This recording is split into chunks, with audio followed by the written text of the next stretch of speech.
प्रणाम। संस्कार मनुष्य देह में मनुष्यता का आरोपण करने वाली वह वैज्ञानिक विधा जो भारतीय संस्कृति में जीवात्मा को जन्म पूर्व से लेकर मृत्यु पर्यंत मरणोत्तर प्रक्रिया में 16 बार षोडश तरीके से परिमार्जित करती है, परिष्कृत करती है, श्रेष्ठतर बनाने का प्रयास करती है।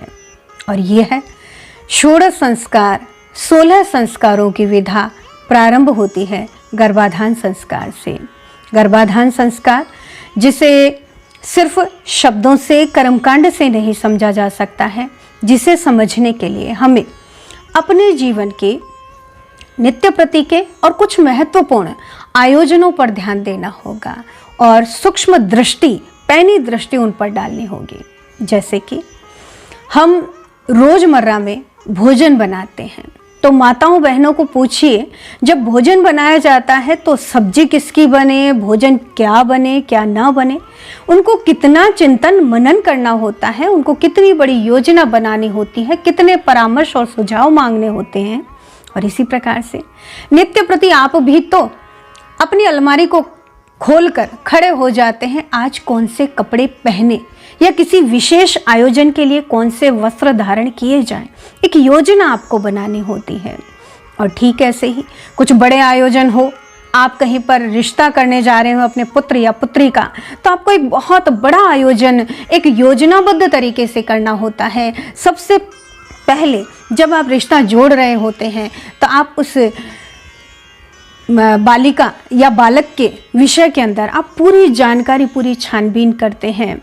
उसके बाद में आप ना जाने कितने लोगों से परामर्श लेते हैं, कितनी खोजबीन के बाद में ढूंढ परख कर, मुहूर्त निकलवा कर, पंडित से बात करके आप बहुत बड़े आयोजन को एक योजनाबद्ध तरीके से पूर्ण करते हैं।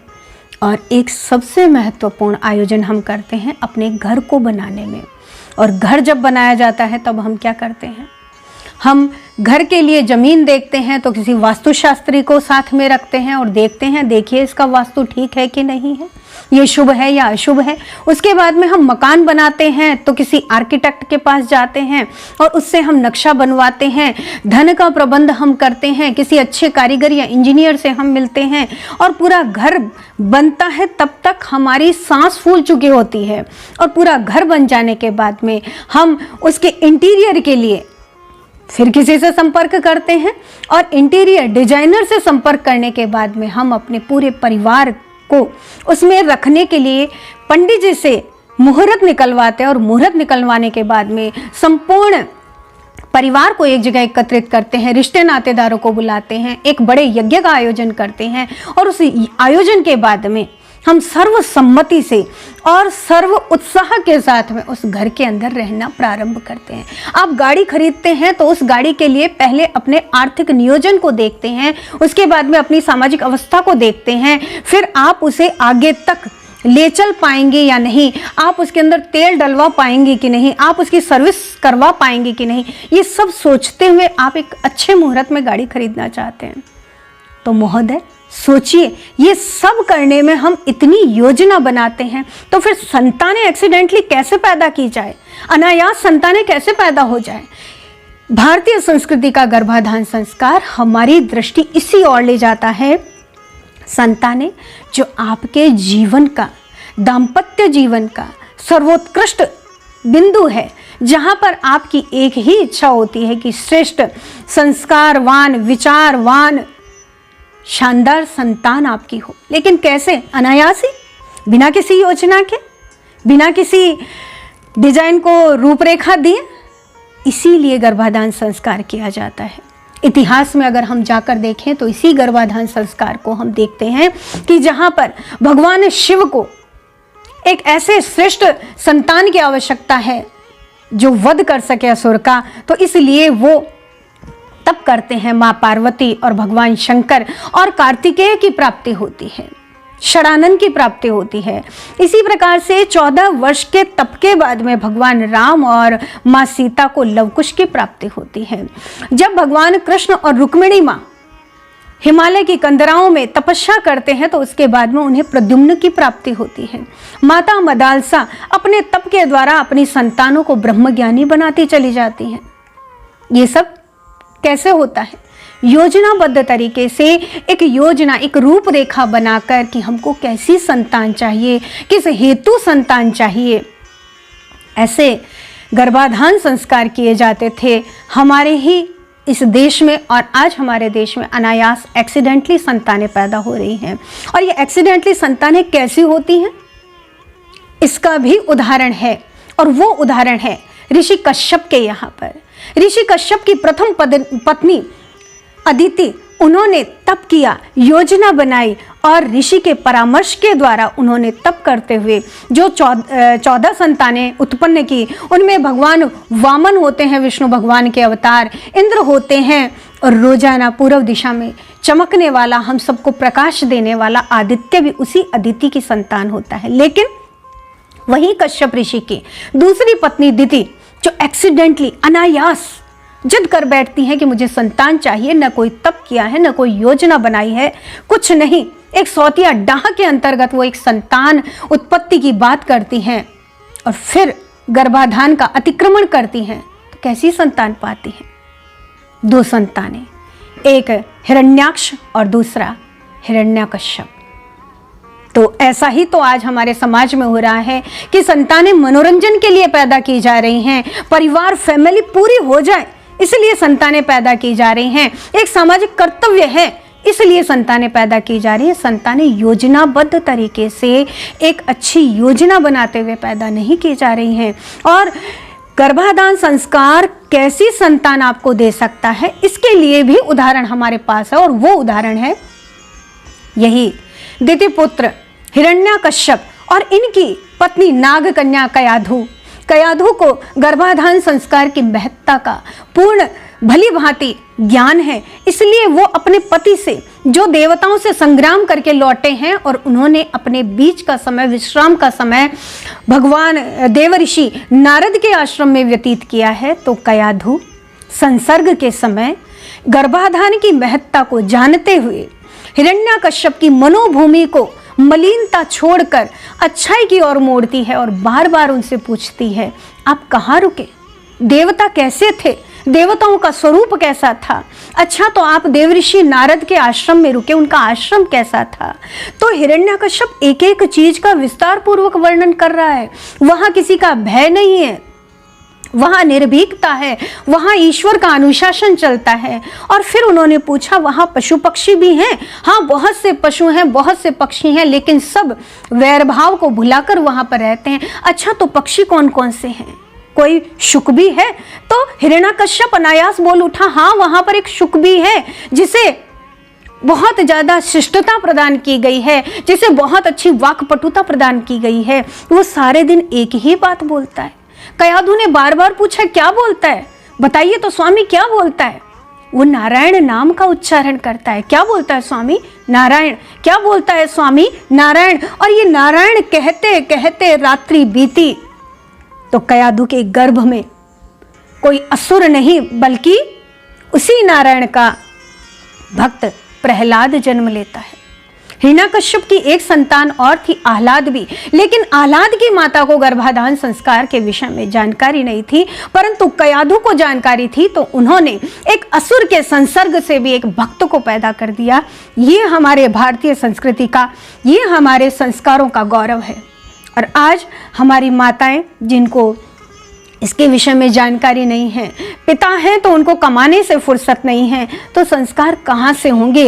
विवाह होते हैं और विवाह होने के बाद में कोई योजना नहीं, कोई जीवन के विषय में चिंतन नहीं, बस खाओ कमाओ, 2 ही बातें रह जाती हैं। तो फिर आपका बुढ़ापा लांछित होता है, तो दोष किसी दूसरे का बिल्कुल भी नहीं है। हमारी भारतीय संस्कृति ने हमें गर्भाधान संस्कार की जो परंपरा दी है, ये परंपरा वास्तविकता के अंदर हम एक नई पीढ़ी को गढ़ सकते हैं इसके माध्यम से, और इसके माध्यम से हम अपनी संतान को डिजाइन कर सकते हैं। आप डिजाइनर घर चाहते हैं, डिजाइनर कपड़े चाहते हैं, सब कुछ डिजाइनर चाहते हैं, गाड़ी डिजाइनर चाहते हैं, तो आप संतान भी डिजाइनर चाह सकते हैं और आपकी ये चाहना पूरी हो सकती है गर्भाधान संस्कार के माध्यम से। अगर आप संतान चाहते हैं तो आप संतान उत्पत्ति से पूर्व दिमाग में सेट कीजिए कैसी संतान चाहिए। भगवत्ता के शिखरों पर बैठी देवतुल्य संतान चाहिए, ऋषि स्तर की संतान चाहिए, या फिर आपको देशभक्त संतान चाहिए, आपको क्रांतिकारी संतान चाहिए, आपको समाज सेवक संतान चाहिए, या फिर आपको एक कलाकार संतान चाहिए। तो ये सब आपके ऊपर निर्भर करता है। गर्भाधान संस्कार जो आपको सामाजिक रूप से ये सहमति प्रदान करता है कि आप संतान प्राप्ति के योग्य हैं अथवा नहीं हैं।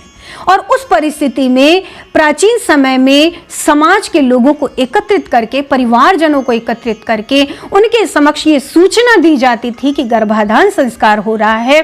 तो वहां पर परिवार के सदस्य एकत्रित होकर ये सुनिश्चित करते थे कि आपकी जो माता पिता बनने वाले हैं, भावी माता पिता हैं, उनकी मानसिक स्थिति संतान उत्पत्ति के योग्य है अथवा नहीं, उनकी शारीरिक और स्वास्थ्य की अवस्था संतान उत्पत्ति के योग्य है कि नहीं, उनकी सामाजिक पृष्ठभूमि संतान उत्पत्ति के योग्य है कि नहीं है, उनकी आर्थिक स्थिति संतान के भार को वहन करने के योग्य है अथवा नहीं है, उनकी शैक्षिक योग्यता संतान को ज्ञान देने, शिक्षा देने और श्रेष्ठता प्रदान करने के योग्य है अथवा नहीं। फिर सुनिश्चित होता था कि वो संतान उत्पत्ति कर सकते हैं। लेकिन आज हमारे यहाँ पर संतान उत्पत्ति को व्यक्तिगत मसला माना जाता है।